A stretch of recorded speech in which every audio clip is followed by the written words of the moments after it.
세계가 발칵 뒤집혔습니다. 아랍에미리트가 미국과의 계약을 파기하고 한국 무기를 싹쓸이하기 시작한 겁니다. 4년 전 성사된 한국과 아랍에미리트의 초대형 방산 계약. 전 세계 전문가들은 싸구려 무기로 뭘 하겠냐 라며 아랍에미리트의 선택을 조롱했습니다.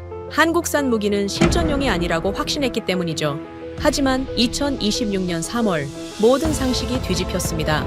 아랍에미리트가 도입한 한국의 천궁2가 요격 성공률 95%를 기록하며 이란의 미사일 수백 발을 아무런 피해 없이 막아낸 겁니다. 전 세계 군사 전문가들은 경악했고 아랍에미리트는 남은 물량까지 모두 사겠다며 추가 주문을 마쳤습니다. 도대체 무슨 일이 벌어진 걸까요? 모두가 조롱할 때 한국을 선택한 아랍에미리트. 지금 시작합니다. 사령관 드론입니다. 최소 30대 이상 정유시설로 향하고 있습니다. 통신관의 목소리가 갈라졌습니다. 저는 상황판을 노려봤어요. 붉은 점들이 아부다비를 향해 빗줄기처럼 쏟아지고 있었습니다. 타리크 사령관이 벌떡 일어나 발사 버튼을 내리쳤죠. 패트리어트 요격 개시. 400억 원짜리 시스템이 윙하고 깨어났습니다. 하지만 모니터에 찍힌 건 성공이 아니라 8글자짜리 사형 선고였어요. 비정규 표적 추적 불가. 타리크가 이를 악물고 수동 발사를 명령했습니다. 쏘아 올린 요격탄은 드론의 변칙 궤적을 따라가지 못하고 허공에서 자폭했어요. 저는 만수르 알 파히미입니다. 아랍에미리트 전략국장 27년차 준장이에요. 웨스트포인트 졸업반지를 끼고 이 나라의 하늘을 지켜왔습니다. 그 하늘이 100만 원짜리 고철 드론에 뚫리는 걸 저는 벙커 안에서 두 주먹을 부들부들 떨며 지켜봐야 했습니다. 두 번째 요격탄이 올라갔습니다. 상황판의 궤적선이 드론을 향해 휘었죠. 심장이 멎는 것 같았어요. 예발! 하지만 요격탄은 드론의 비틀거리는 궤적을 쫓다가 허무하게 빗나갔습니다. 세 번째도 마찬가지였어요. 400억 원짜리 미사일이 100만 원짜리 고철을 잡지 못하고 사막 위에서 불꽃이 되어 흩어졌습니다. 타리크 사령관의 얼굴이 시체처럼 하얗게 질렸어요. 저도 다르지 않았습니다. 벙커가 통째로 흔들렸습니다. 천장에서 콘크리트 가루가 눈처럼 쏟아졌어요. 정유시설에 드론이 꽂힌 겁니다. 한 대가 아니었습니다. 연쇄적으로 충돌음이 벙커 벽을 타고 울렸죠. 모니터 속 화면이 하얗게 번쩍였다가 이내 시뻘건 불기둥으로 가득 찼어요. 이 나라의 젖줄이나 다름없는 핵심 정유시설이 눈앞에서 잿더미가 되어가고 있었습니다. 참모 한 명이 의자를 짚고 주저앉았어요. 아무도 그를 부축하지 않았습니다. 부축할 여유가 없었어요. 모두가 스크린에 박힌 불길을 멍하니 바라보고 있었습니다. 저는 피가 거꾸로 솟는 것 같았습니다. 고개를 돌렸어요. 벙커 구석에 미군 파견관 둘이 서 있었습니다. 하나는 노트북을 들여다보고 있었고 하나는 커피를 마시고 있었죠. 조국의 시설이 불타는 순간에 커피잔을 들고 있는 저 여유로운 표정이 저를 미치게 만들었습니다. 세 걸음 만에 다가가 선임 파견관의 멱살을 틀어쥐었어요. 왜 안 잡습니까? 당신의 시스템이 왜 저걸 못 잡는 겁니까? 목이 쉬어 제 목소리가 제 귀에도 낯설었습니다. 파견관은 멱살을 잡힌 채로 눈 하나 깜짝하지 않더군요. 카탈로그에 없는 변칙 비행입니다.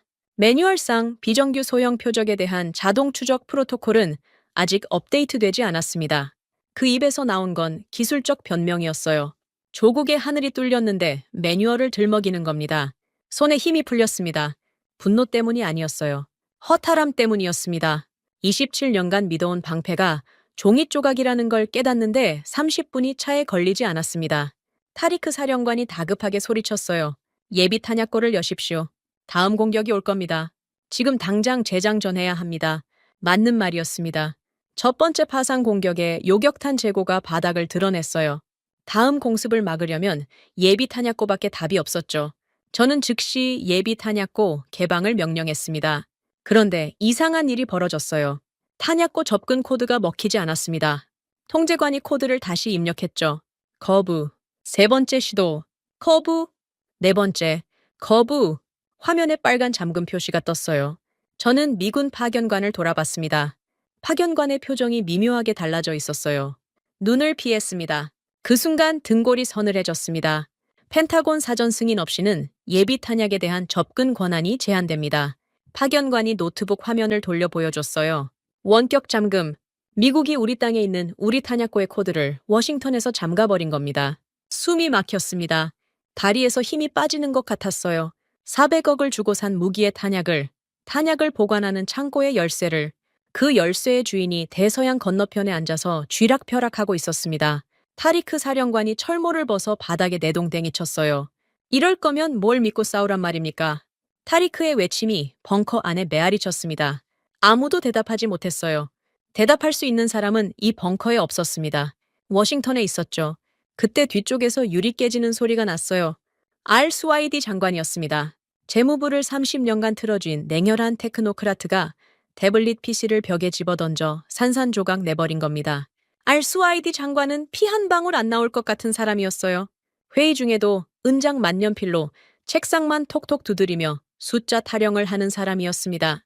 그 사람이 이를 갈고 있었어요. 하룻밤에 수천억이 날아갔습니다. 시설 복구비까지 합치면 조 단위가 됩니다. 그런데 탄약고 열쇠가 남의 손에 있다고요?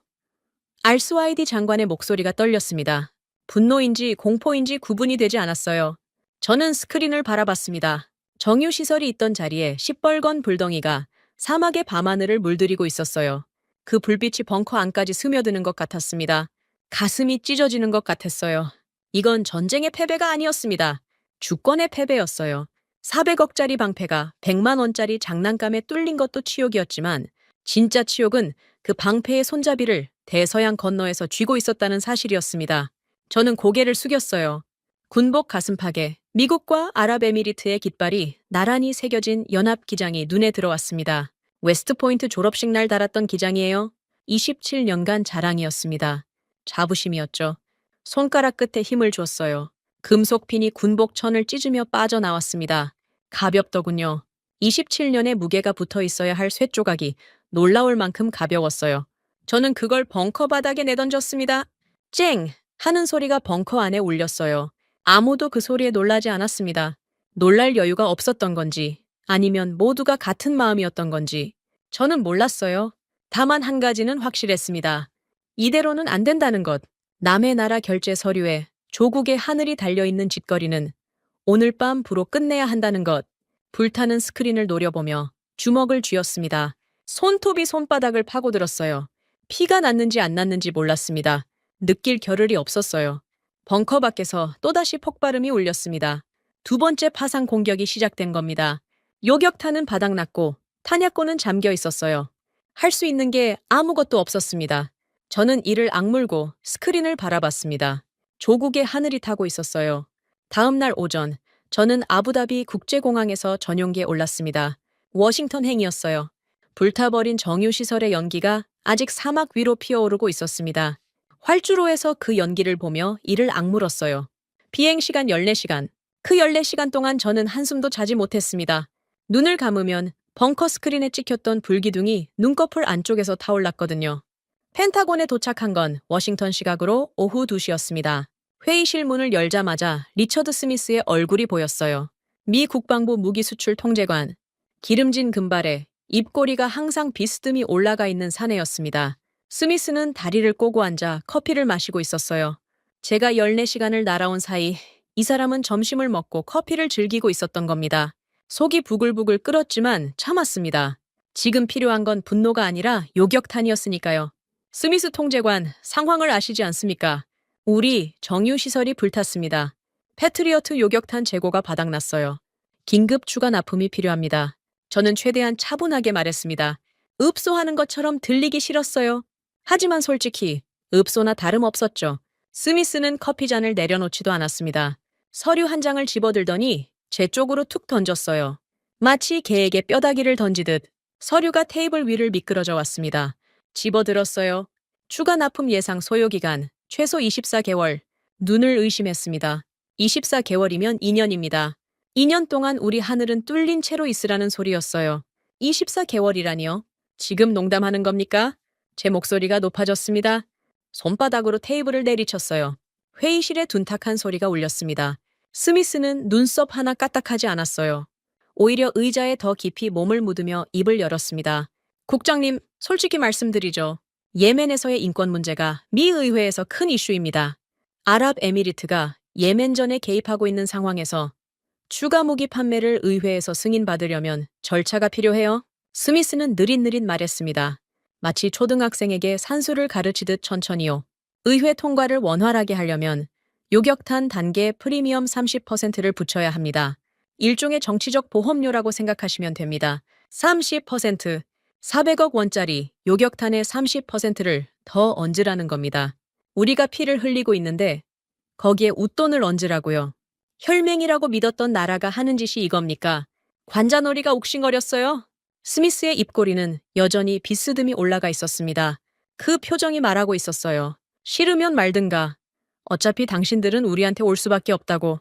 저는 왼쪽 손목을 내려다봤습니다. 롤렉스 시계가 차가운 금속 광택을 내고 있었어요. 아버지에게 물려받은 시계였습니다. 버클을 풀었어요. 찰칵 소리가 났습니다. 시계를 스미스 앞에 던졌어요. 테이블 위에서 또르르 굴렀습니다. 24개월이면 이 시계 배터리가 닳기 전에 내 조국이 먼저 타버리겠군요. 저는 의자를 박차고 일어섰습니다. 스미스의 눈이 처음으로 커졌어요. 뭐라 말하려는 듯 입을 열었지만 저는 듣지 않았습니다. 회의실 문을 잡아당겼어요. 경첩이 비명을 질렀습니다. 복도로 나오자 다리가 후들거렸어요. 분노 때문이 아니었습니다. 공포 때문이었어요. 방금 세계 최강국의 국방부 관료에게 시계를 던지고 나왔습니다. 돌이킬 수 없는 일을 저지른 거였죠. 하지만 뒤돌아보지 않았어요. 14시간을 다시 날아 아부다비로 돌아왔습니다. 전용기에서 내리자마자 사막의 열기가 얼굴을 때렸어요. 워싱턴의 에어컨 바람이 아니라 섭씨 48도의 열풍이었습니다. 집무실 문을 열었어요. 그런데 이미 누군가가 앉아 있었습니다. 번지르르한 실크 넥타이에 과장된 미소를 지은 동양인 남자였어요. 워튼, 중국 방산 브로커라는 자였습니다. 제가 워싱턴에 가 있는 사이 기다렸다는 듯이 들어와 앉아 있었던 거예요. 비서관이 황급히 다가와 귀에 속삭였습니다. 알스와이디 장관의 소개라고요? 눈앞이 캄캄해지는 것 같았어요. 워싱턴에서 굴욕을 당하고 돌아왔더니 사무실에 중국 장사꾼이 버티고 앉아 있다니. 우체는 제가 자리에 앉기도 전에 태블릿을 꺼냈습니다. 화면에 화려한 3차원 영상이 떠올랐어요. 중국제 방공 시스템의 시뮬레이션이라고 했습니다. 미사일이 하늘에서 폭죽처럼 터지는 장면이 현란하게 펼쳐졌죠. 마치 영화 예고편 같았어요. 알파히미 국장님, 미국이 24개월을 기다리라고 했다면서요? 우체니씩 웃었습니다. 정보가 빠른 자였어요. 제가 펜타곤에서 뭘 당했는지 이미 다 알고 있었습니다. 저희는 내일이라도 선적을 시작할 수 있습니다. 가격은 패트리어트의 반값이에요. 거기에 10년 무이자 대출까지 가능합니다. 우체는 태블릿 화면을 손가락으로 넘기며 숫자를 나열했어요. 하나하나가 달콤했습니다. 독이 든 사과처럼요. 문이 벌컥 열렸습니다. 알스와이디 장관이었어요. 태블릿 PC를 새로 장만했더군요. 하룻밤 전에 벽에 집어 던져 박살낸 그 태블릿 말고 똑같은 최신형으로. 장관은 우첸 옆에 앉더니 제 쪽을 똑바로 바라봤습니다. 국장 숫자를 보십시오. 미국 가격의 반값에 즉시 납품입니다. 국방비를 절반으로 깎을 수 있어요. 가계약부터 먼저 진행합시다. 알스와이디 장관의 눈이 번들거렸어요. 은장 만년필을 꺼내 계약서를 톡톡 두드리고 있었습니다. 저는 태블릿 화면을 다시 들여다봤습니다. 화려한 영상, 현란한 그래프, 달콤한 가격표. 그런데 한 가지가 없었어요. 실전 데이터였습니다. 이 미사일이 실제로 날아가는 적을 맞춘 기록이 단 한 줄도 없었어요. 전부 시뮬레이션이었습니다. 컴퓨터가 만들어낸 가상의 숫자들이었죠. 카탈로그는 두꺼웠지만 실전의 냄새는 한 줌도 배어 있지 않았어요. 우첸 씨, 이 시스템이 실제 전투에서 요격에 성공한 기록이 있습니까?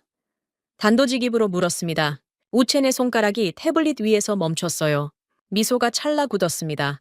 금방 다시 웃었지만 저는 그 찰나를 놓치지 않았어요. 국장님, 저희 시스템은 최첨단 시뮬레이션으로 검증된 것입니다. 실전 데이터는 기밀사항이라 공개가 어렵습니다만 성능은 보장합니다. 기밀이라는 말로 포장한 답변이었지만 제 귀에는 없습니다로 들렸어요. 알스와이디 장관이 제 팔을 잡았습니다. 국장, 지금 우리한테 선택지가 어디 있습니까? 미국은 24개월을 기다리라고 했고 하늘은 뚫려 있어요. 당장 막을 방패가 필요합니다. 장관의 말에도 일리가 있었어요. 수천억 원을 하룻밤에 날린 재무장관으로서는 한 푼이라도 아끼고 싶은 심정이었겠죠. 숫자만 보면 중국의 제안은 완벽했습니다. 하지만 저는 군인이었어요. 숫자가 아니라 전장을 보는 사람이었습니다. 카탈로그의 잉크가 아무리 화려해도 실전에서 적의 미사일을 쓰러뜨리지 못하면 휴지 조각보다 못한 겁니다. 어젯밤 벙커에서 봤지 않습니까? 카탈로그에 적힌 스펙이 얼마나 무의미한지. 패트리어트의 카탈로그도 완벽했어요. 그런데 100만 원짜리 드론 앞에서 무릎을 꿇었습니다. 서명은 보류하겠습니다. 저는 우첸의 태블릿을 밀어냈어요. 우첸의 미소가 사라졌습니다. 알스와이디 장관이 입술을 깨물었어요. 방 안의 공기가 차갑게 식었습니다. 그날 밤 집무실에 혼자 남았습니다. 책상 위에는 시커멓게 불탄 드론 쇠조각이 놓여 있었어요. 몇 달 전 예멘 반군이 날린 자폭 드론의 잔해였습니다. 훈장 대신 이걸 책상에 올려둔 이유가 있었어요. 잊지 않기 위해서였습니다. 손가락으로 쇠조각을 딱딱 튕겼어요. 탁한 금소금이 텅 빈 사무실에 울렸습니다. 혈맹이라 믿었던 제국은 목줄을 쥐고 흔들었고 틈을 파고든 장사꾼은 달콤한 독이 든 사과를 내밀었습니다. 창밖으로 아부다비의 야경이 보였어요. 그 불빛들이 내일도 켜져 있으리라는 보장이 없었습니다. 저는 쇳조각을 한 번 더 튕겼어요. 딱! 이 사막 위에 진짜 방패가 필요했습니다. 그로부터 사흘이 지났습니다. 사흘 동안 달라진 건 아무것도 없었어요. 하늘은 여전히 뚫려 있었고, 탄약고는 잠겨 있었고, 워싱턴은 전화를 받지 않았습니다. 알스와이디 장관은 하루에 3번씩 집무실로 찾아와 중국과의 가계약을 재촉했어요. 저는 매번 고개를 저었습니다. 장관의 얼굴이 올 때마다 더 험악해졌죠. 그날도 오전 회의가 끝나고 집무실로 돌아온 참이었습니다. 비서관이 급히 문을 열더니 고개를 갸웃거리며 보고했어요. 국장님, 한국에서 왔다는 사람이 로비에서 기다리고 있습니다. 약속은 잡혀 있지 않은데 2시간째 앉아 있습니다. 한국이라. 솔직히 관심이 없었습니다. 중동 방위 산업에서 한국이라는 이름은 들어본 적이 별로 없었어요. 미국, 러시아, 프랑스 기껏해야 이스라엘까지. 그게 이 시장의 전부였습니다. 아시아 변방 국가의 무기를 테이블에 올린다는 것 자체가 상상하기 어려운 일이었죠. 그런데 2시간이라는 말이 걸렸어요. 로비에서 2시간을 기다린다는 건 보통 배짱이 아니었습니다. 사막 한가운데의 군사시설 로비에서요. 들여보내라고 했습니다. 문이 열리고 들어온 사람은 예상과 달랐어요. 번지르르한 양복도 아니었고 화려한 브로슈어를 든 세일즈맨 차림도 아니었습니다. 넉넉한 체격에 구겨진 셔츠, 소매를 한번 접어 올린 차림이었어요. 손에는 낡은 서류 가방 하나를 들고 있었습니다. 그 서류 가방에 가죽이 달아서 속살이 보일 지경이었죠. 얼굴에는 사람 좋은 웃음이 걸려 있었지만 눈은 웃고 있지 않았어요. 날카로웠습니다. 최민환입니다. LINX1 글로벌 사업본부장이에요. 한국어 억양이 섞인 영어였습니다. 악수를 청하며 제 손을 잡았는데 손바닥이 거칠었어요. 사무실에만 앉아있는 사람의 손이 아니었습니다. 마침 그 자리에 타리크 사령관도 있었습니다. 타리크는 최 본부장을 위아래로 훑어보더니 코웃음을 쳤어요. 한국이 무기를 만든다고? 타리크의 입에서 나온 첫 마디가 그거였습니다. 레이벤 선글라스를 이마 위로 밀어 올리며 가슴에 주렁주렁 달린 미군 연합작전 기장을 과시하듯 내보였죠. 최 본부장이 낡은 서류 가방에서 꺼낸 브로슈어를 테이블에 펼치자 타리크는 그걸 집어들지도 않았습니다. 손등으로 밀어 쓰레기통 쪽으로 떨어뜨렸어요. 벤츠를 타던 사람한테 아시아제 조립식 자전거를 권하는 격 아닙니까? 아랍의 수치입니다. 타리크의 목소리에는 경멸이 가득했어요. 저는 초의 본부장의 반응을 살폈습니다. 화를 내려나 싶었어요. 어떤 무기 세일즈맨이든 저 정도 모욕을 당하면 얼굴이 붉어지기 마련이니까요. 그런데 이상한 일이 벌어졌습니다. 최 본부장은 웃었어요. 진짜로 허허하고 웃었습니다. 당황한 건 오히려 타리크 쪽이었죠. 무시를 당하고도 웃는 사람은 둘 중 하나입니다. 바보이거나 무서운 사람이거나. 최 본부장은 쓰레기통으로 떨어진 브로슈어를 줍지 않았어요. 대신 서류 가방에서 다른 서류를 꺼냈습니다. 얇은 종이 한 묶음이었어요. 제 앞에 정중히 내려놓았습니다. 첫 페이지에 적힌 숫자가 눈에 꽂혔어요. 패트리어트 대비 가격 3분의 1. 저는 눈을 깜빡였습니다. 3분의 1이라고요. 페이지를 넘겼어요. 요격 확률, 추적 범위, 반응 속도, 모든 항목에서 패트리어트를 상회하는 수치가 빼곡하게 적혀 있었습니다. 고개를 들어 초의 본부장을 봤어요. 여전히 웃고 있었습니다. 타리크가 서류를 낚아챘어요. 숫자를 훑어보더니 콧방귀를 뀌었습니다. 종이 위에 숫자야 누가 못 쓰겠습니까? 중동 사막에서의 실전 경험이 있습니까? 섭씨 50대서 모래 폭풍 속에서 이 시스템이 돌아간다는 증거를 대보시오. 타리크는 서류를 테이블 위에 툭 내던졌어요. 자신만만한 표정이었습니다. 실전 경험이라는 카드를 꺼내면 아시아 무기상 따위는 꼼짝 못할 거라고 확신하는 얼굴이었죠. 최 본부장이 서류 가방에서 또 다른 묶음을 꺼냈습니다. 이번에는 두꺼웠어요. 타리크 사령관 앞에 쿵 하고 내려놓았습니다. 사막은 아직 아닙니다. 하지만 영하 30도의 혹한에서 영상 40도의 폭염에서 태풍급 돌풍 속에서 실사격을 마친 로그 데이터입니다. 한 발도 빠짐없이 기록되어 있어요. 최 본부장의 목소리는 여전히 부드러웠지만 어조가 달라져 있었습니다. 웃음기가 빠져 있었어요. 데이터를 말할 때 이 사람은 웃지 않았습니다. 타리크가 데이터 묶음을 펼쳤어요. 빼곡한 숫자와 그래프가 페이지마다 가득했습니다. 타리크의 눈이 좁아졌어요. 군인의 본능이었겠죠. 숫자가 말해주는 것을 외면할 수 없었을 겁니다. 하지만 입은 여전히 고집스러웠어요. 혹한과 폭염이야 실험실에서도 만들 수 있는 조건 아닙니까? 타리크는 데이터 묶음을 옆으로 밀어놓았습니다. 인정하기 싫은 거였어요. 그때 알스와이디 장관이 끼어들었습니다. 회의실 구석에서 팔짱을 끼고 지켜보다가 슬쩍 다가온 거예요. 장관의 눈이 번뜩이고 있었습니다. 패트리어트 대비 3분의 1이라는 숫자를 본 순간부터 이미 계산기가 돌아가고 있었겠죠. 잠깐, 그 견적서 좀 다시 봅시다. 알스와이디 장관이 타리크의 말을 싹둑 자르고 제 앞에 놓인 서류를 가져갔어요. 은장 만년필 끝으로 숫자를 하나하나 짚어가며 읽었습니다. 만년필 끝이 미세하게 떨리는 게 보였어요. 이 사람이 흥분하면 만년필이 먼저 떨립니다. 30년간 숫자를 먹고 산 테크노크라트의 본능이 반응하고 있었던 거죠. 그런데 초의 본부장이 다시 서류 가방을 열었습니다. 이번에 꺼낸 건 서류가 아니라 두꺼운 계약서였어요. 묵직했습니다. 최 본부장은 그 계약서를 테이블 한가운데에 콱 내려놓았어요. 그 소리에 회의실이 조용해졌습니다. 최 본부장의 눈에서 웃음기가 완전히 사라져 있었어요. 이건 단순한 무기 판매 계약서가 아닙니다. 최 본부장이 계약서 첫 페이지를 펼쳤어요. 거기에 적힌 문구를 읽는 순간 저는 숨을 삼켰습니다. 청공투 현지 생산 공장 설립, 핵심 정비 기술 100% 이전, 미국이 30년간 절대 해주지 않았던 것이었어요. 기술 이전, 무기를 사는 게 아니라 무기를 만드는 능력을 넘겨주겠다는 뜻이었습니다. 스미스가 입버릇처럼 말하던 게 뭐였습니까? 기술 이전은 미국의 안보 이익에 반한다. 그래서 우리는 30년간 열쇠를 넘겨받지 못했어요. 탄약고 문을 열 코드조차 우리 손에 없었던 이유가 바로 그거였습니다. 우리는 무기 팔러 온 장사꾼이 아닙니다. 최 본부장이 자리에서 일어섰어요. 목소리가 낮아졌지만 무게는 오히려 묵직해졌습니다. 형제의 안방에 방패 공장을 지어주러 온 겁니다. 형제, 그 단어가 귀에 박혔어요.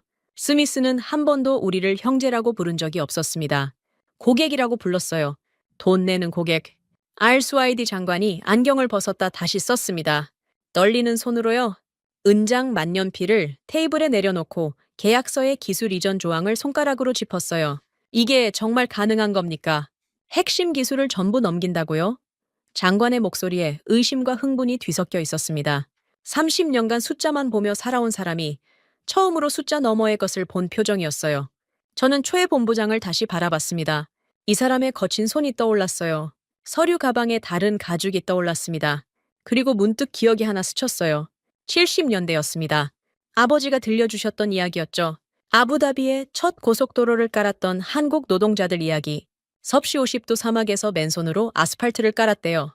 물이 모자라면 모래를 씹으며 버텼다고 했습니다. 불가능하다고 모두가 고개를 저었던 공사를 해내고야 말았던 사람들. 최 본부장의 거친 손바닥이 그 시절 한국 노동자들의 손과 겹쳤어요. 타리크 사령관은 팔짱을 낀 채 입을 다물고 있었습니다. 반박할 말을 찾고 있는 눈이었어요. 하지만 기술 이전이라는 네 글자 앞에서는 미제 패트리어트의 브랜드 파워도 힘을 잃었죠. 타리크도 군인이었으니까요. 자국에서 직접 만들 수 있다는 말이 뭘 의미하는지 모를 리 없었습니다. 탄약고 열쇠를 워싱턴에 구걸하지 않아도 된다는 뜻이었어요. 회의실 뒤편에서 누군가가 기침을 했습니다. 모하메드 왕세자였어요. 언제부터 들어와 계셨는지 몰랐습니다. 왕세자는 전통매를 손등에 올린 채 의자에 앉아 있었어요. 표정은 읽을 수 없었습니다. 좀처럼 속내를 드러내지 않는 분이셨죠. 왕세자가 천천히 입을 열었습니다. 최 본부장, 당신의 말은 인상적이오. 하지만 인상적인 말과 진짜 실력은 다른 것 아니겠소. 왕세자의 목소리는 낮고 고요했어요. 내가 왕세자의 손등 위에서 고개를 갸웃거렸습니다. 허풍인지 진짠지 증명할 기회를 한번 드리겠소. 비공개 사막 실사격 테스트를 지시하겠소. 왕세자가 자리에서 일어섰어요. 그것으로 끝이었습니다. 더 이상의 토론은 없었어요. 왕세자의 한마디가 곧 칙령이었으니까요. 최 본부장이 허리를 깊이 숙여 인사했습니다. 고개를 든 초회 본부장의 입가에 다시 웃음이 걸려 있었어요. 하지만 아까의 사람 좋은 웃음이 아니었습니다. 확신에 찬 웃음이었어요. 감사합니다, 전하. 후회하지 않으실 겁니다. 최 본부장은 서류 가방을 닫고 회의실을 나갔습니다. 저는 책상 위에 드론 세 조각을 내려다봤어요. 손톱으로 딱 튕겼습니다. 탁한 금소금이 울렸어요. 미국도 중국도 아닌 세 번째 이름이 테이블 위에 올라온 겁니다. 한국. 사막에 고속도로를 깔았던 나라. 그 이름이 사막의 방패가 될 수 있을까요? 쇠 조각을 한 번 더 튕겼습니다. 답은 사막이 알려줄 거였습니다. 테스트 날짜는 열흘 뒤로 잡혔습니다. 아부다비 외곽 사막 민간인 출입이 차단된 군사구역이었어요. 제가 직접 현장 지휘를 맡았습니다. 왕세자의 칙령이었으니 실패는 허용되지 않았어요. 실패라기보다는 답을 찾아야 했습니다. 미국도 안 되고 중국도 못 믿겠는 이 막다른 골목에서 진짜 방패가 뭔지 두 눈으로 확인해야 했습니다. 테스트장에 도착한 건 새벽 5시였어요. 해가 뜨기 전인데도 공기가 뜨거웠습니다. 섭씨 45도, 해가 뜨면 50도를 넘길 거라고 했어요. 모래바람이 간간히 불어와 눈을 찔렀습니다. 이 환경에서 정밀 장비가 제대로 돌아간다면 그건 진짜인 겁니다. 사막이 거짓말을 걸러주는 최고의 시험관이었어요. 중국 측이 먼저 준비를 마쳤습니다. 우첸이 새 양복을 차려입고 나타났어요.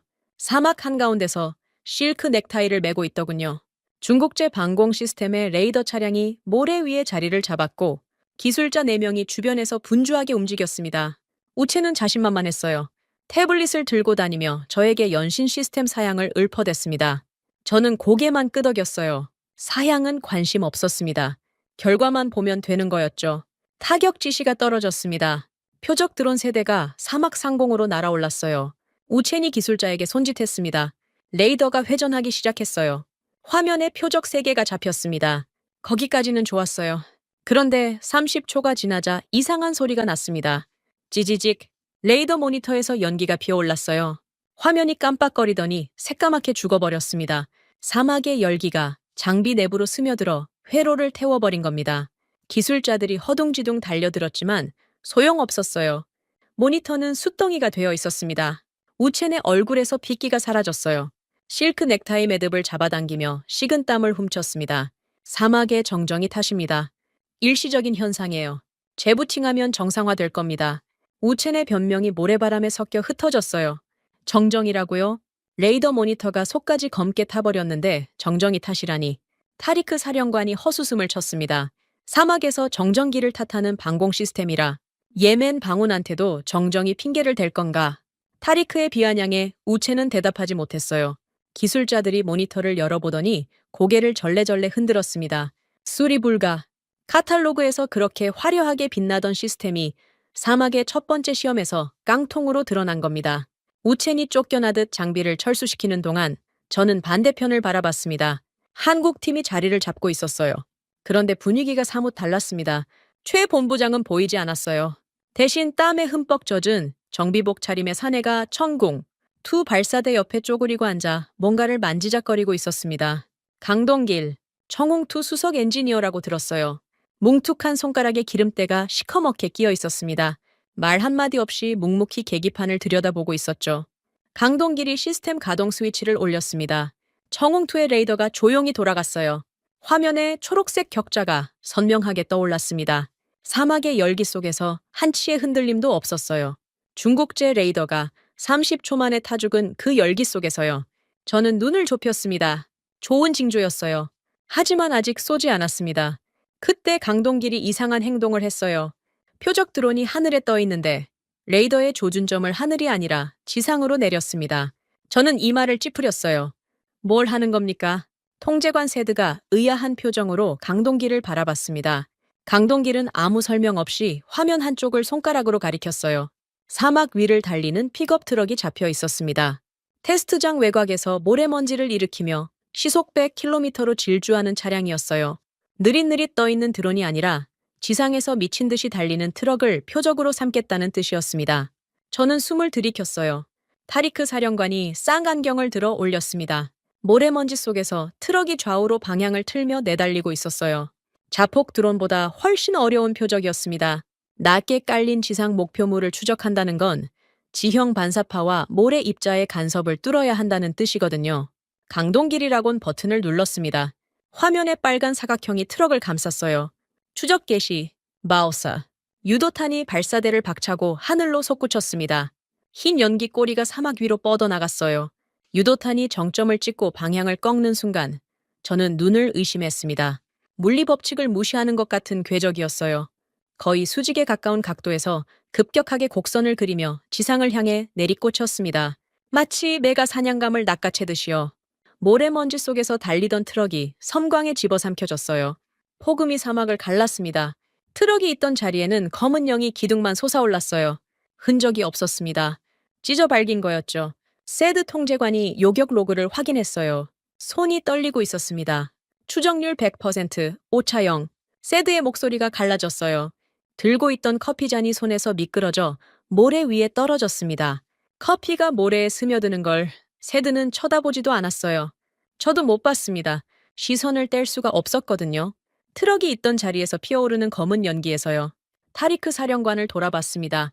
타리크는 쌍안경을 내려놓지 못하고 있었어요. 아니, 내려놓은 건데 손이 허공에 멈춰 있었습니다. 입이 살짝 벌어져 있었어요. 쥐고 있던 무정이가 천천히 손에서 미끄러져 모래 위에 툭 떨어졌습니다. 타리크는 그걸 줍지 않았어요. 군인의 본능이 방금 눈앞에서 벌어진 것을 인정하고 있었습니다. 레이벤 선글라스 너머의 눈에 경악이 서려 있었어요. 그날 실사격은 그것으로 끝났습니다. 하지만 끝이 아니었어요. 진짜 미친 일은 해가 진 뒤에 벌어졌습니다. 밤 9시쯤 테스트장 옆 임시 천막을 지나가다 불빛이 새어나오는 걸 봤어요. 에어컨은커녕 선풍기도 없는 천막이었습니다. 사막의 밤 기온이 40도 아래로 내려가지 않는 곳이에요. 천막 안에서 납땜 냄새가 흘러나왔습니다. 안을 들여다봤어요. 강동길이 바닥에 앉아 있었습니다. 회로판을 무릎 위에 올려놓고 납땜인두를 쥐고 있었어요. 콧구멍 양쪽에서 피가 흘러내리고 있었습니다. 쌍코피였어요. 사막의 고열과 건조한 공기 때문이었겠죠. 그런데 코피를 닦지도 않았어요. 소매로 한번 훔치고는 다시 납땜에 집중했습니다. 옆에는 한국인 기술자 2명이 더 있었어요. 한 명은 노트북에 코드를 두드리고 있었고 한 명은 레이더 유닛의 뚜껑을 열어놓고 내부를 들여다보고 있었습니다. 셋 다 말이 없었어요. 오직 납땜인두의 지글거리는 소리와 키보드 타건음만 천막 안을 채우고 있었습니다. 다음 날 새벽 강동길이 저를 찾아왔어요. 눈이 충혈되어 있었습니다. 밤새 한숨도 못 잔 게 분명했어요. 정비복에는 납땜 자국과 코피 얼룩이 뒤섞여 있었습니다. 강동길은 말주변이 없는 사람이었어요. 장황한 설명 대신 태블릿 화면 하나를 제 앞에 내밀었습니다. 레이더 탐지 거리를 현장에서 20km 확장했다는 데이터였어요. 20km. 고개를 들어 강동길을 봤습니다. 어젯밤에 한 겁니까? 강동길이 고개를 끄덕였어요. 에어컨도 없는 섭씨 50도의 천막에서 쌍코피를 흘리며 밤새 회로판을 뜯어 고쳐서 넓은 사막 지형에 맞게 레이더 탐지 범위를 즉석에서 늘려버린 겁니다. 카탈로그에 없는 개조였어요. 매뉴얼에도 없는 작업이었습니다. 오직 이 사막에서, 이 환경에서 필요하다고 판단했기 때문에 해낸 거였어요. 저는 강동길의 손을 내려다봤습니다. 뭉툭한 손가락마다 기름때와 납땜 화상 자국이 뒤엉켜 있었어요.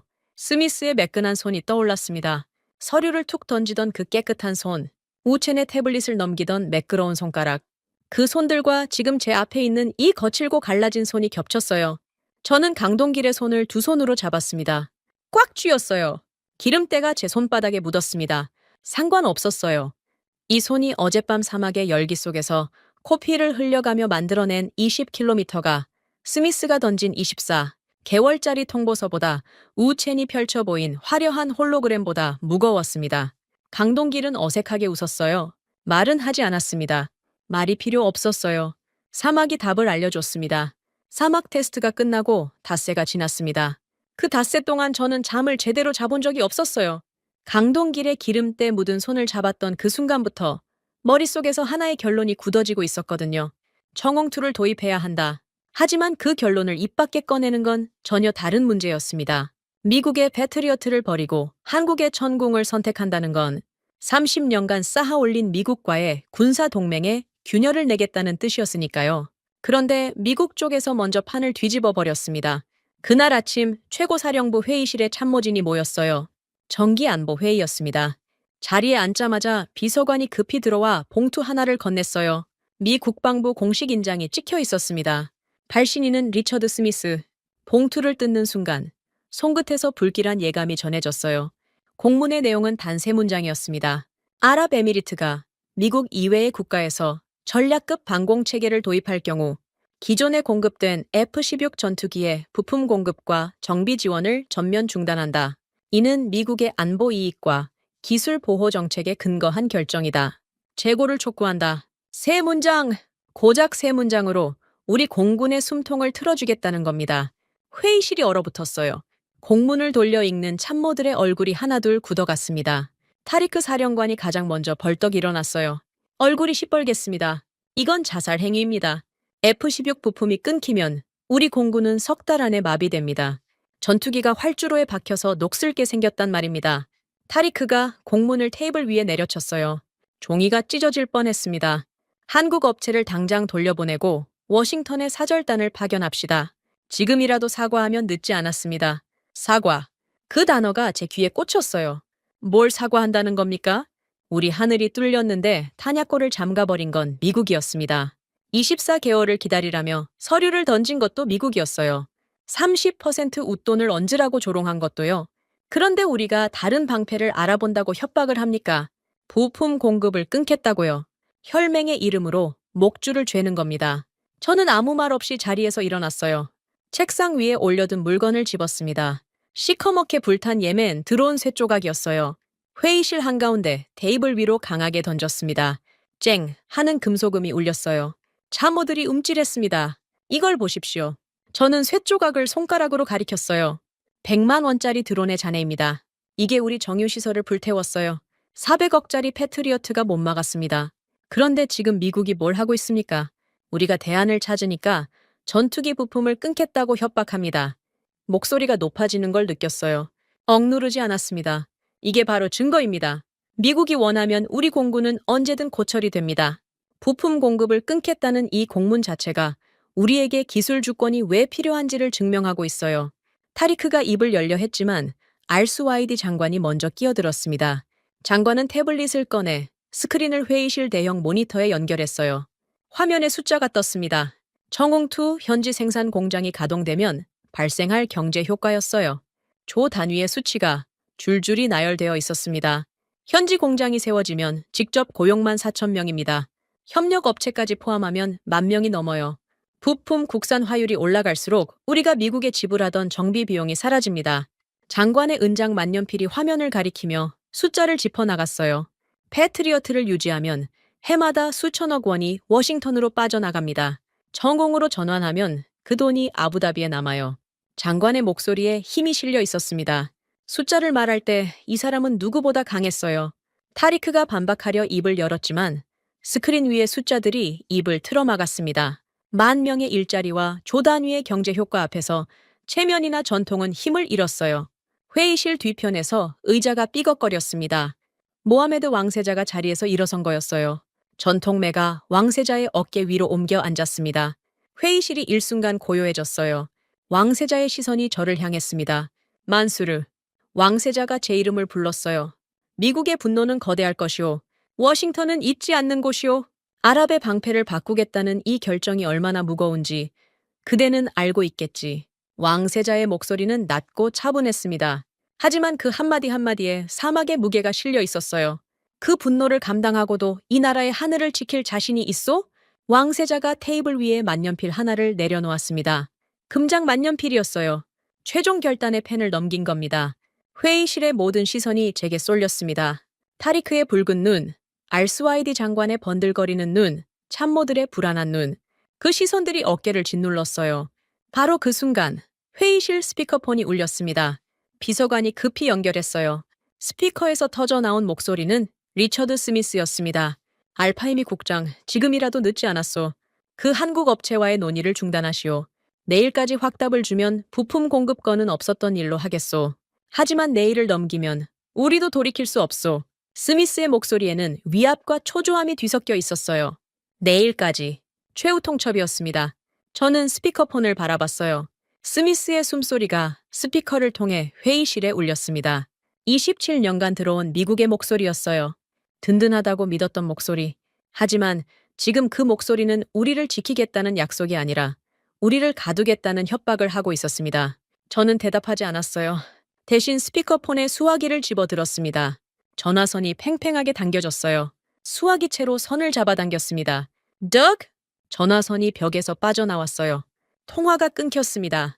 지직거리는 잡음이 잠깐 흘렀다가 회의실이 완전한 침묵에 잠겼어요. 타리크 사령관이 멍하니 저를 바라봤습니다. 알스와이디 장관이 숨을 들이켰어요. 왕세자의 매가 날개를 퍼덕였습니다. 저는 왕세자가 내려놓은 금장 만년필을 집어들었어요. 비서관에게 고개를 끄덕였습니다. 비서관이 문을 열자 최민환 본부장이 들어왔어요.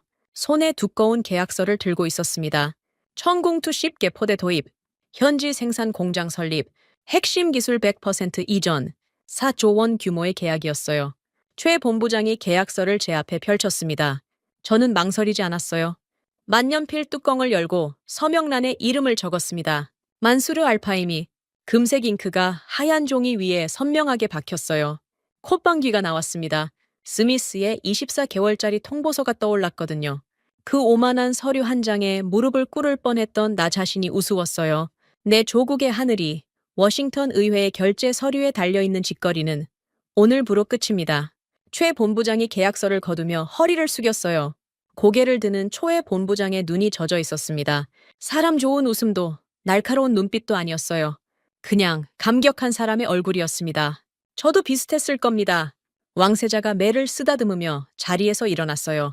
회의실을 나가기 전에 한마디를 남겼습니다. 만수르, 미국의 분노는 내가 맡겠소. 그대는 하늘을 지키시오. 왕세자의 뒷모습이 문 너머로 사라졌습니다.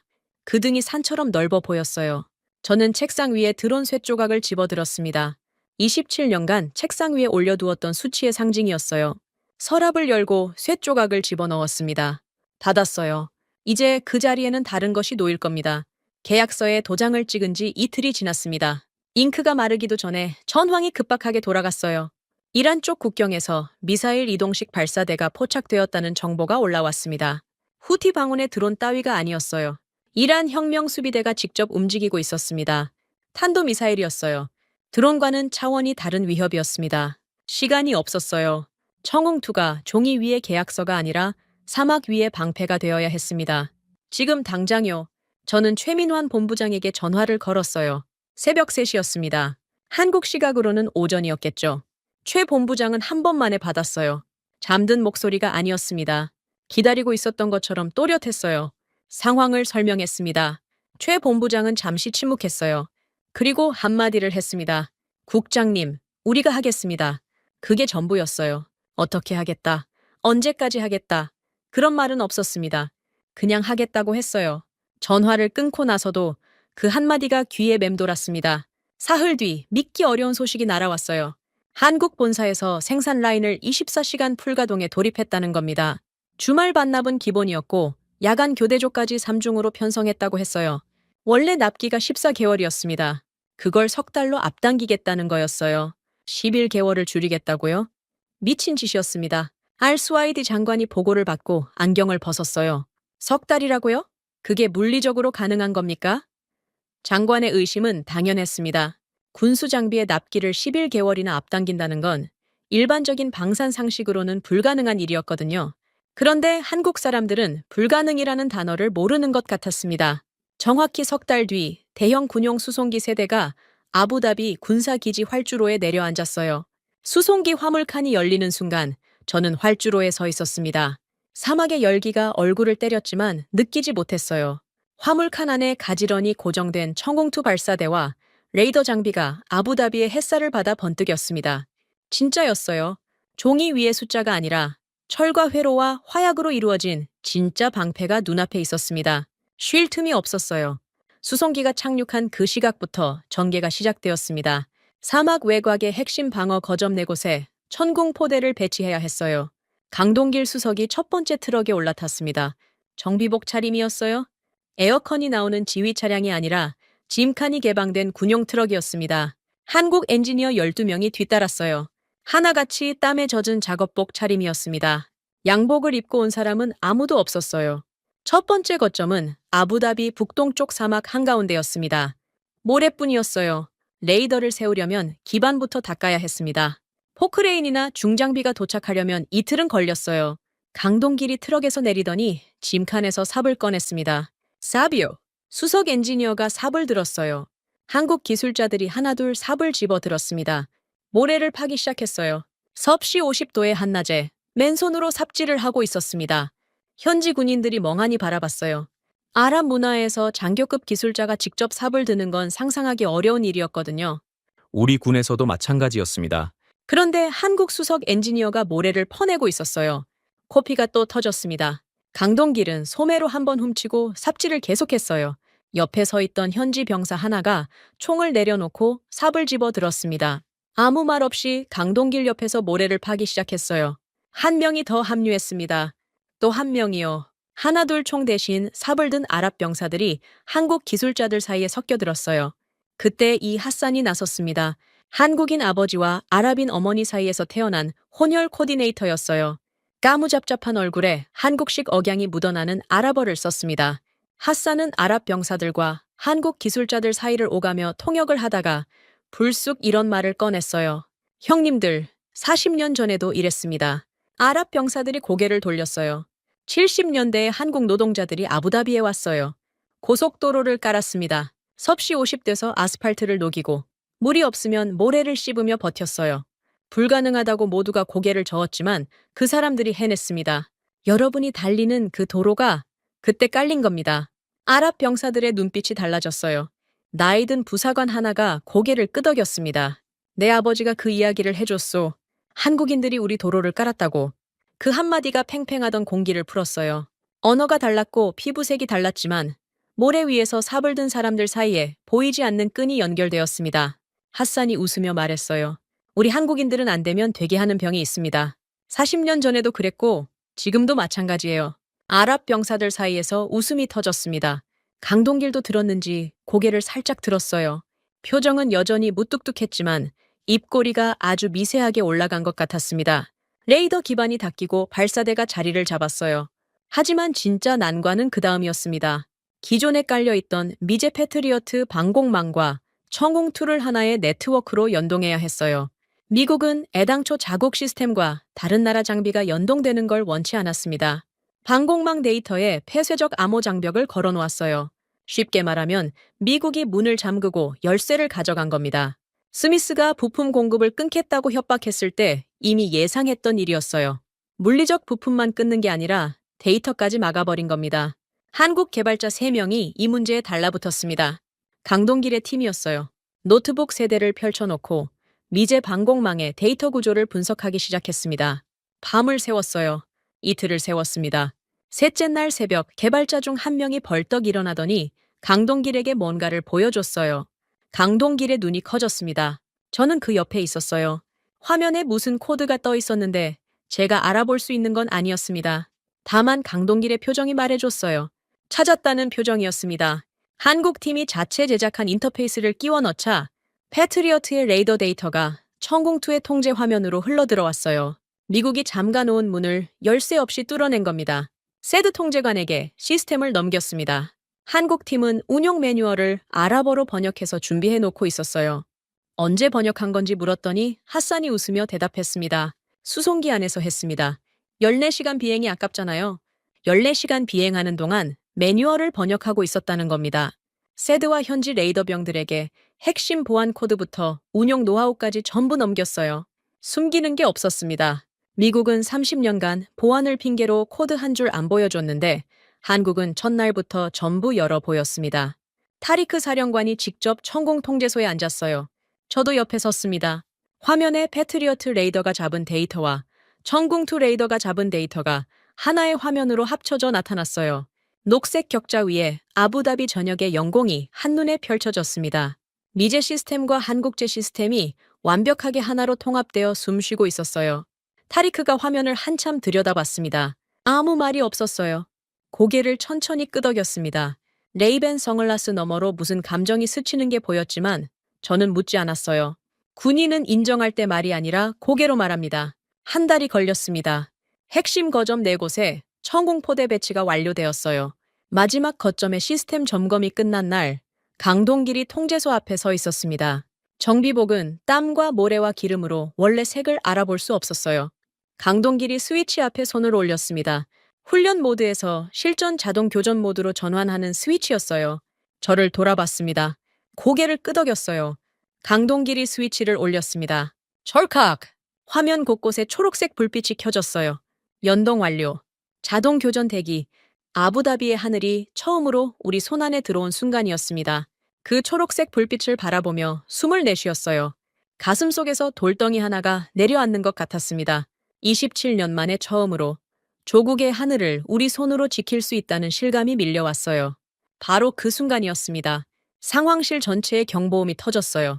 귀가 찢어질 듯한 사이렌이 벙커를 뒤흔들었습니다. 모니터에 붉은 점이 떴어요. 하나가 아니었습니다. 둘도 아니었어요. 수십 개의 붉은 점이 이란 방향에서 아부다비를 향해 쏟아지고 있었습니다. 탄도미사일이었어요. 강동길이 스위치를 올린 지 30초도 차에 되지 않았습니다. 초록색 불빛이 켜진 바로 그 순간, 사막의 밤하늘이 불화살로 뒤덮이기 시작한 겁니다. 3월 4일 밤 11시 47분. 이 시각을 저는 평생 잊지 못할 겁니다. 경보음이 벙커를 갈라놓았어요. 모니터 위에 붉은 점들이 쏟아졌습니다. 한두 발이 아니었어요. 10발, 20발, 30발. 숫자가 실시간으로 불어났습니다. 이란 서부에서 발사된 탄도미사일이 아부다비를 향해 포물선을 그리며 날아오고 있었어요. 후티 방운에 조잡한 드론과는 차원이 달랐습니다. 속도도 파괴력도 그리고 공포도요. 세드 통제관이 외쳤어요. 탄도미사일 32발 탐지. 예상 착탄 시간 7분. 7분. 목숨이 7분 뒤에 결정된다는 뜻이었습니다. 벙커 안에 공기가 얼어붙었어요. 참모들의 얼굴이 모니터의 붉은 빛에 물들어 있었습니다. 누군가의 이가 딱딱 부딪히는 소리가 들렸어요. 제 이였는지도 모릅니다. 그런데 이상한 일이 벌어졌어요. 청홍투 시스템이 사람보다 먼저 반응했습니다. 경보가 울리고 3초 만에 자동 교전 시스템이 스스로 깨어났어요. 모니터 위에 붉은 점 하나하나에 초록색 추적선이 달라붙기 시작했습니다. 인간의 손이 버튼을 누르기도 전에 시스템이 32개의 표적을 자동으로 분배하고 요격 순서를 계산해버린 겁니다. 세드 통제관이 화면을 보며 멍하니 중얼거렸어요. 이건 사람 속도가 아닙니다. 맞는 말이었어요. 인간의 반사 신경으로는 불가능한 속도였습니다. 마우스. 첫 번째 천국 유도탄이 사막을 박차고 하늘로 솟구쳤어요. 곧이어 두 번째, 세 번째, 연쇄적으로 유도탄이 발사대를 떠났습니다. 사막 위로 흰 연기 꼬리가 부채처럼 펼쳐졌어요. 굉음이 벙커 벽을 타고 울렸습니다. 바닥이 진동했어요. 하지만 몇 주 전 드론 공습 때의 진동과는 달랐습니다. 그때는 맞는 쪽의 진동이었어요. 지금은 쏘는 쪽의 진동이었습니다. 저는 스크린에서 눈을 뗄 수가 없었어요. 초록색 추적선이 붉은 점을 향해 뻗어나갔습니다. 첫 번째 교차점, 섬광이 터졌어요. 모니터 위에 붉은 점 하나가 사라졌습니다. 요격 성공. 두 번째 교차점, 또 섬광, 붉은 점이 사라졌어요. 세 번째, 네 번째, 다섯 번째. 연쇄적으로 붉은 점들이 지워져 나갔습니다. 벙커 밖에서는 어떤 광경이 펼쳐지고 있었을까요? 나중에 전해 들었습니다. 아부다비의 밤하늘에서 거대한 섬광들이 불꽃놀이처럼 터졌다고요. 하지만 불꽃놀이가 아니었어요. 수천만 명의 목숨을 노리고 날아오던 탄도미사일이 허공에서 먼지가 되어 산화하는 장면이었습니다. 하늘 전체가 하얗게 번쩍였다가 다시 어둠에 잠기고 또 번쩍이고 또 잠기고 그 섬광의 리듬이 사막 위에 새로운 별자리를 찍고 있었어요. 세드 통제관이 숫자를 세고 있었습니다. 요격 성공 14, 15, 16. 목소리가 점점 커졌어요. 20발, 21, 22. 손가락이 화면을 짚어가며 숫자를 확인했습니다. 벙커 안의 참모들이 하나둘 자리에서 일어섰어요. 모니터를 향해 한 걸음씩 다가갔습니다. 붉은 점들이 하나씩 사라질 때마다 누군가가 숨을 들이켰어요. 마치 기도하듯이요. 29번째 섬광이 터졌을 때 저는 다리에 힘이 풀리는 걸 느꼈습니다. 30번째, 31번째. 모니터 위에 붉은 점이 거의 남아있지 않았어요. 마지막 붉은 점 하나가 추적선에 잡혔습니다. 초록색 선이 붉은 점을 향해 뻗어나갔어요. 교차, 섬광, 소멸, 끝이었습니다. 세드 통제관이 화면을 2번 확인했어요. 3번 확인했습니다. 그리고 떨리는 목소리로 보고했어요. 요격률 90% 이상, 아군 피해 제로, 벙커가 터질 것 같았습니다. 참모들 사이에서 환호성이 터져 나왔어요. 누군가가 알라후 아크바르를 외쳤습니다. 다른 누군가는 의자를 붙잡고 주저앉았어요. 32발의 탄도미사일이 쏟아졌는데 90% 이상을 갈아 마셨습니다. 단 한 명의 아군 피해도 없이요. 타리크 사령관을 봤어요. 이 사람이 웃을 줄 아는 사람이었던가 싶었습니다. 뼛속까지 침미 파인 타리크가 평생 지켜온 체면도 잊은 채의 군모를 벗어 허공에 던졌어요. 됐다. 됐어? 타리크의 입에서 터져 나온 말은 그게 전부였습니다. 장교의 품위도, 사령관의 위엄도, 미제 무기에 대한 집착도, 그 모든 것이 밤하늘의 섬광과 함께 벗겨져 나갔어요. 군인의 본능이 결과를 받아들인 겁니다. 제가 지금까지 본 타리크 중에 가장 솔직한 모습이었어요. 그때 벙커 한쪽에서 전화벨이 울렸습니다. VIP석에 앉아있던 사내가 수화기를 낚아챘어요. 칼리드, 사우디아라비아 국방무관이었습니다. 만수르의 오랜 직위였고 이번 실전 상황을 참관하러 아부다비에 와 있었어요. 칼리드는 요격의 전 과정을 VIP석에서 지켜봤습니다. 두 눈으로요. 칼리드가 수화기를 든 게 아니라 수화기를 잡아챈 거였어요. 상대는 리야드 직통 전화였습니다. 전화! 제가 직접 봤습니다. 칼리드의 목소리가 갈라졌어요. 벅차서 갈라진 겁니다. 32발이 쏟아졌습니다. 아부다비 밤하늘이 새까매질 정도였어요. 그런데 천공이 다 잡았습니다. 전부요? 아군 피해가 제로입니다. 제로요? 칼리드는 숨을 몰아쉬었어요. 전하, 미국 사드 놈들 당장 돌려보내십시오. 한국에 줄 서야 합니다. 칼리드의 외침이 벙커 안에 울렸어요. 참모들이 칼리드를 돌아봤습니다. 칼리드는 아랑곳하지 않았어요. 수화기를 두 손으로 움켜쥔 채 리야드에 대고 계속 보고했습니다. 전화가 끝나기도 전에 두 번째 소식이 날아들었어요. 사우디 국방부가 움직였습니다. 10년을 질질 끌어오던 미제 사드 도입 협상을 일방적으로 엎어버렸다는 겁니다. 칼리드의 전화 한 통이 도미노의 첫 번째 핀을 쓰러뜨린 거였어요. 아부다비의 밤하늘에서 터진 섬광이 리야드까지 뻗어나간 겁니다. 세 번째 소식은 더 충격적이었어요. 벙커에 통신 장비가 울렸습니다. 미 국방부였어요? 리처드 스미스. 그 이름이 화면에 떴을 때 저는 피식 웃음이 나왔습니다. 전화를 받았어요. 스미스의 목소리가 들렸습니다. 며칠 전 최후 통첩을 보내며 윽박 지르던 그 목소리가 아니었어요. 기침을 하고 있었습니다. 에헴. 말을 꺼내기 전에 헛기침을 3번이나 했어요. 알파히미 국장, F-16 부품건은 재검토 중이요. 오해가 있었소. 우리는 여전히 아랍에미리트를 소중한 파트너로 생각하고 있소. 소중한 파트너. 열흘 전에는 부품을 끊겠다고 협박하더니 이제 와서 소중한 파트너라고요. 거만한 미소를 지으며 서류를 던지던 그 얼굴이 떠올랐습니다. 롤렉스 시계를 테이블 위에 던졌을 때 처음으로 커졌던 그 눈이요. 저는 시계를 봤어요. 통화 시간 10초. 충분했습니다. 스미스 통제관, 좋은 밤 되시오. 전화를 끊었어요. 10초. 24개월짜리 통보서를 던졌던 사내에게 줄 수 있는 시간은 10초면 충분했습니다. 전화를 끊자마자 최민환 본부장을 불렀어요. 최 본부장은 벙커 뒤편에서 한국팀과 함께 시스템 로그를 점검하고 있었습니다. 눈이 충혈되어 있었어요. 밤새 모니터를 지켜본 게 분명했습니다. 최 본부장이 다가오자 저는 고개를 끄덕였어요. 추가 요격탄 조기 납품을 정식으로 요청하겠습니다. 본국에 타전해 주십시오. 최 본부장이 허리를 숙여 인사했습니다. 고개를 들었을 때 초의 본부장의 눈가가 젖어 있었어요. 울먹이는 건 아니었습니다. 그냥 눈물이 고여 있었어요. 말없이 돌아서서 한국팀에게 걸어갔습니다. 그날 밤은 끝나지 않았어요. 사우디의 정훈 계약 타진 소식에 이어 이라크 국방부에서 공식 발표가 떴습니다. 청웅투 8개 포대 도입, 규모 3조 원, 전 세계에 공식 발표한 겁니다. 사우디에 이어 이라크까지. 도미노가 연쇄적으로 쓰러지고 있었어요. 새벽 4시쯤이었을 겁니다. 벙커 안이 조금 조용해진 틈에 모니터를 바라봤어요. 아부다비 전역의 영공이 초록색 격자 위에 깨끗하게 펼쳐져 있었습니다. 붉은 점은 하나도 없었어요. 그 초록빛 화면 한가운데 전공투 시스템의 상태 표시가 빛나고 있었습니다. 정상 가동 중 4글자가 그렇게 아름다울 수 있다는 걸 그날 밤 처음 알았어요. 동쪽 하늘이 미세하게 밝아지고 있었습니다. 3월 5일에 아침이 오고 있었어요. 밤새 불화살이 쏟아지던 아부다비의 하늘이 먼동이 트면서 맑게 개어가고 있었습니다. 폭격의 연기가 사막바람에 흩어지고 그 자리를 새벽빛이 채워넣고 있었어요. 저는 벙커의 출입구 쪽으로 걸어갔습니다. 철문 틈새로 새벽 공기가 스며들었어요. 차갑지 않았습니다. 사막의 새벽은 언제나 미지근하죠. 하지만 그날의 공기는 달랐어요. 화약 냄새가 섞여 있었지만 그 안에 뭔가 다른 것이 있었습니다. 이긴 자의 공기였어요. 3월 5일 오전 8시. 밤새 한숨도 자지 못한 눈으로 집무실에 앉아 있었습니다. 책상 위에 보고서가 쌓여 있었어요. 밤사이 세계가 뒤집어진 흔적들이었습니다. 첫 번째 보고서를 펼쳤어요. 우첸의 중국 방산업체에 관한 건이었습니다. 사막 실사격에서 레이더가 숫덩이로 변한 그 깡통 말입니다. 아부다비 실사격 실패 영상이 어디선가 유출되었어요. 중동 방산 시장 전체에 퍼졌습니다.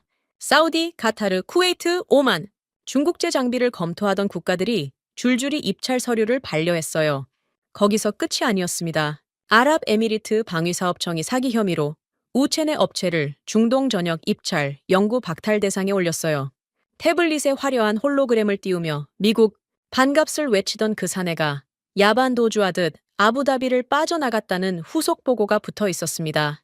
번지르르한 실크 넥타이를 맨 채로 새벽 비행기를 탔다더군요. 사막의 정정이 탓이라던 그 변명이 떠올랐어요. 코웃음이 나왔습니다. 두 번째 보고서가 더 통쾌했어요. 리처드 스미스, 미 국방부 무기수출 통제관. 다리를 꼬고 앉아 서류를 툭 던지던 그 사내. 24개월을 기다리라며 커피를 마시던 그 얼굴. 경질되었습니다. 워싱턴 펜타곤에서 불명예 경질이요. 이유는 명확했어요. 스미스의 강압적인 무기수출 통제 정책이 중동 동맹국들의 이탈을 불러왔다는 게 미 의회의 판단이었습니다. 아랍에미리트에 이어 사우디가 사드를 엎었고 이라크가 한국행을 선언했어요. 30년간 미국이 독점하던 중동 방공시장에 구멍이 뚫린 겁니다. 그 구멍을 만든 원흉으로 스미스가 지목되었어요. 서류를 던지던 그 깨끗한 손으로 자기 사표를 써야 했을 겁니다. 롤렉스 시계가 떠올랐어요. 아버지 시계를 그 앞에 던졌던 날이 24개월이면 시계 배터리가 닳기 전에 조국이 먼저 타버린다고 했었죠. 결국 시계 배터리보다 스미스의 자리가 먼저 닳아버렸습니다. 보고서를 덮었어요. 창밖을 바라봤습니다. 아부다비의 하늘이 맑았어요. 밤새 탄도미사일이 쏟아지던 그 하늘이 3월 5일의 아침 햇살에 씻기듯 깨끗하게 개어 있었습니다. 화약 냄새가 아직 사막바람에 실려왔지만 하늘만큼은 흠 하나 없이 푸르렀어요. 청홍이 지켜낸 하늘이었습니다. 오전 10시 차량이 아부다비 외곽으로 향했어요. 오늘은 특별한 날이었습니다. 라이긴 X1 청홍 현지 생산 공장, 그러니까 MRO 센터의 착공식이 열리는 날이었어요. 밤새 폭격이 있었는데 착공식을 강행하느냐는 참모들의 우려가 있었습니다. 저는 고개를 저었어요. 오히려 지금이 적기였습니다. 어젯밤 천공이 증명한 것을 세상에 보여줄 가장 완벽한 타이밍이었어요. 착공식장에 도착했을 때 눈이 휘둥그레졌습니다. 예상했던 것보다 규모가 컸어요. 사막 한가운데 거대한 부지가 닦여 있었고 중장비들이 줄지어 서 있었습니다. 임시 단상 위에 아랍에미리트 국기와 태극기가 나란히 펄럭이고 있었어요. 바람에 두 깃발이 서로 몸을 부딪히며 펄럭이는 모습이 괜히 가슴을 뭉클하게 만들었습니다. 단상 아래에 사람들이 모여 있었어요. 한쪽에는 아랍에미리트 군 장성들과 정부 관계자들이 서 있었고 반대편에는 한국 측 대표단이 자리하고 있었습니다. 최민환 본부장이 보였어요. 오늘은 양복을 입고 있었습니다. 하지만 넥타이는 살짝 비뚤어져 있었어요. 그 옆에 강동길 수석이 서 있었습니다. 놀랍게도 정비복이 아니라 셔츠를 입고 있었어요. 다만 손은 여전했습니다. 기름때가 완전히 빠지지 않은 거친 손이 어색하게 바지 옆에 붙어 있었어요. 그런데 정말 놀라운 장면은 따로 있었습니다. 강동길 옆에 아랍인 기술자들이 서 있었어요. 서너시 아니었습니다. 10명이 넘었어요. 지난 한 달간 강동길 팀과 함께 모래를 파고 레이더 기반을 닫고 납땜을 하고 케이블을 연결하며 밤을 지새운 현지 엔지니어들이었습니다. 한국인과 아랍인이 뒤섞여 서 있었는데 누가 어느 나라 사람인지 구분이 안 될 정도였어요. 다들 햇볕에 그을려 있었고 다들 손이 거칠었고 다들 같은 표정을 짓고 있었습니다. 자부심이요? 알-스와이디 장관이 단상 옆에서 모하메드 왕세자를 기다리고 있었어요. 장관의 손에 태블릿 대신 두꺼운 보고서가 들려 있었습니다. 왕세자가 도착하자 장관이 즉시 보고서를 펼쳤어요. 전하, 어젯밤 실전 결과를 반영한 최종 결산입니다. 장관의 은장 만년필이 숫자를 짚어나갔습니다. 패트리어트 대비 요격 단가가 절반 이하로 떨어졌습니다. 현지 공장이 본격 가동되면 추가로 30%가 절감됩니다. 현지 고용 인원은 초기 4,000명에서 5년 내 10,000명까지 증가할 것으로 전망됩니다. 장관의 목소리에 떨림이 없었어요. 오히려 단단했습니다. 숫자가 자기 편이 되었을 때 이 사람은 누구보다 강해지는 사람이었죠. 왕세자가 보고서를 받아들며 고개를 끄덕였습니다. 축포가 터졌어요. 착공식이 시작되었습니다. 하지만 의전 순서 따위는 눈에 들어오지 않았어요. 제 눈을 사로잡은 건 공장 안에서 일어나고 있는 일이었습니다. 가건물 형태의 초기 조립 라인에서 땀에 젖은 작업복 차림의 강동길 수석과 현지, 아랍 엔지니어들이 나란히 서서 무언가를 조립하고 있었어요. 유도탄이었습니다. 청홍투 유도탄의 최종 조립이었어요. 한국인 손과 아랍인 손이 번갈아가며 나사를 조이고 회로를 연결하고 외장 패널을 맞추었습니다. 마지막 패널이 철칵 소리를 내며 장착되는 순간 조립 라인 위에 메이드 인 아랍에미리트라는 글자가 새겨진 첫 번째 유도탄이 완성되었어요. 두 번째 축포가 터졌습니다. 완성된 유도탄이 라인 위를 미끄러져 나왔어요. 아랍 기술자들이 환호성을 질렀습니다. 한국 팀이 박수를 쳤어요. 강동길은 박수를 치지 않았습니다. 대신 완성된 유도탄의 외장을 손바닥으로 한번 쓸었어요. 기름때 묻은 손이 유도탄의 매끈한 표면 위를 지나갔습니다. 그게 이 사람의 박수였어요. 옆에 서 있던 아랍 엔지니어가 강동길의 어깨를 툭 쳤습니다. 강동길이 어색하게 웃었어요. 그 웃음이 유도탄보다 더 눈부셨습니다. 그때 예상하지 못한 일이 벌어졌어요. 타리크 사령관이 단상 아래로 내려왔습니다. 가슴에 달려있던 미군 연합작전 기장들이 아침 햇살에 반짝였어요. 하지만 오늘 타리크의 발걸음은 미군 쪽이 아니라 한국 대표단 쪽을 향하고 있었습니다. 참모들이 의아한 표정으로 바라봤어요. 타리크가 한국군 대표와 기술진 앞에 멈춰 섰습니다.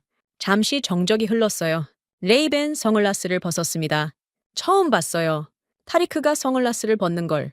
그 아래 드러난 눈이 붉었습니다. 밤을 새운 탓인지 다른 이유인지는 모르겠어요. 타리크가 자세를 바로잡았습니다. 양발 뒤꿈치를 딱 붙이고 등을 곧게 펴고 오른손을 관자놀이 옆으로 올렸어요. 거수경례였습니다. 뼛속까지 미제가 아니면 고철이라고 믿었던 사내가 벤츠 타던 사람이 아시아제 자전거를 탈 수 없다고 콧방귀를 뀌던 사내가 한국팀의 브로슈어를 쓰레기통에 처박았던 그 사내가 한국군과 기술진 앞에 서서 더할 나위 없이 깍듯한 경례를 올리고 있었습니다. 팔이 미세하게 떨리고 있었어요. 한국 측 군 대표가 답례 경례를 했습니다. 두 사람의 거수 경례가 사막의 아침 햇살 아래에서 교차했어요. 브로슈어를 쓰레기통에 던졌던 그 손이 지금은 경례를 올리고 있었습니다. 사막이 사람을 바꿔놓은 거였어요. 오전 11시 제가 연단에 올랐습니다. 단상 아래 사우디 특사와 이라크 특사가 나란히 앉아 있었어요. 칼리드가 사우디 특사 옆에서 고개를 끄덕여 보였습니다. 아침 햇살이 사막 위를 가득 채우고 있었어요. 밤새 미사일이 쏟아지던 그 하늘이 지금은 한 점 구름 없이 맑았습니다. 마이크를 잡았어요. 손이 떨리지 않았습니다. 27년 군 생활에서 처음이었어요.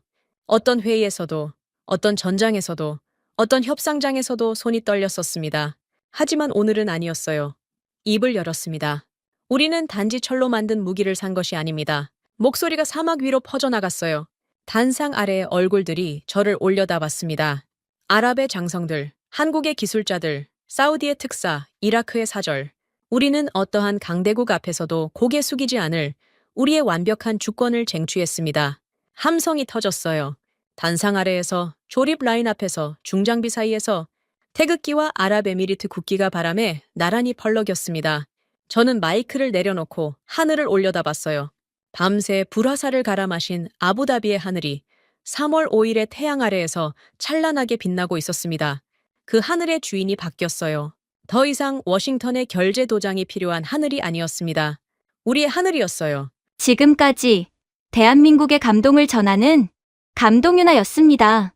대한민국의 기적 같은 이야기 다음에 또 들려드리겠습니다. 선배님들, 좋은 하루 되세요.